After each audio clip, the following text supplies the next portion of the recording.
Menjadi kerajaan bercorak Hindu yang ada di Nusantara dan berdiri pada abad ke-4, Kerajaan Tarumanegara bertahan hingga abad ke-7 Masehi. Kerajaan ini berada di tepi Sungai Citarum, yang terletak di Jawa Barat. Menariknya dari kerajaan ini adalah pendirinya, Maharesi Jayasingawarman yang bukan orang asli Nusantara karena asalnya dari India. Bukan tanpa alasan mengapa pendiri kerajaan ini berasal dari India, Maharesi Jayasingawarman datang ke Nusantara setelah kekacauan dan penjajahan yang dilakukan pasukan Maharaja Samudragupta.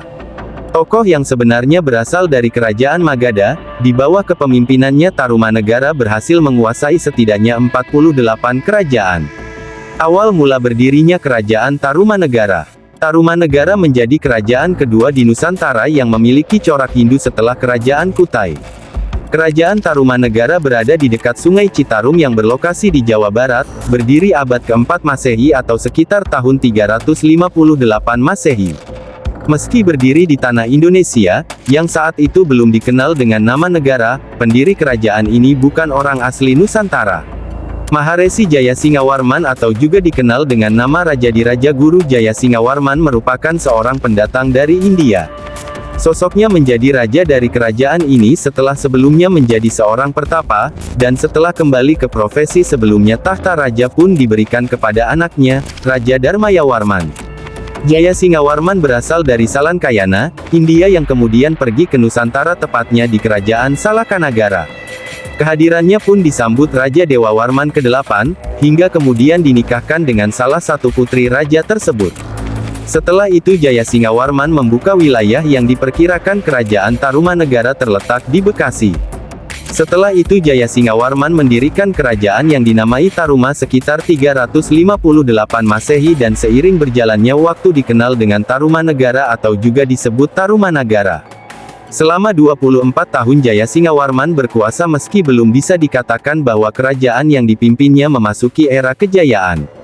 Pendiri dari kerajaan Tarumanegara, karena kesulitan dalam mengetahui secara jelas bagaimana struktur genealogis raja-raja Tarumanegara, namun dari penemuan prasasti Ciaruten yang menyebutkan nama Purnawarman yang disebut sebagai raja pertama sekaligus pendiri ibu kota kerajaan yang saat itu bernama Sundapura sesuai dengan sumber sejarah kerajaan Tarumanegara. Sementara itu dalam naskah Wangsakerta menyebutkan jika Purnawarman adalah raja ketiga dari kerajaan Tarumanegara ini.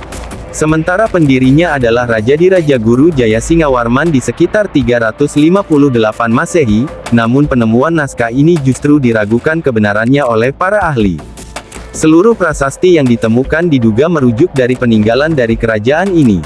Dari prasasti yang ditemukan itu semuanya menunjukkan Purnawarman sebagai raja yang berkuasa, meskipun kerajaan ini kemungkinan berlangsung dari tahun 400 hingga 600 Masehi. Karena itu Tarumanegara memiliki lebih dari satu raja, Purnawarman disebut sebagai penguasa terbesar dan raja yang terkenal pada kerajaan Tarumanegara adalah dirinya. Menurut prasasti Tugu disebutkan kekuasaan Purnawarman meliputi banyak wilayah di bagian utara Jawa bagian barat, mulai dari Banten hingga Cirebon. Purnawarman juga memerintahkan penggalian Sungai Candrabaga atau juga disebut dengan Kali Bekasi yang memiliki panjang sekitar 12 km dan Sungai Gomati yang menjurus ke laut. Menariknya setelah dilakukan proses penggalian dirayakan dengan adanya persembahan 1000 ekor sapi kepada Brahmana. Pusat kekuasaan kerajaan ini ada di sekitar wilayah tersebut, antara Bekasi dan Karawang. Purnawarman mendirikan ibu kota kerajaan yang dinamai Sundapura dan hal ini dibuktikan munculnya Kompleks Candi Batujaya dan Kompleks Cibuaya.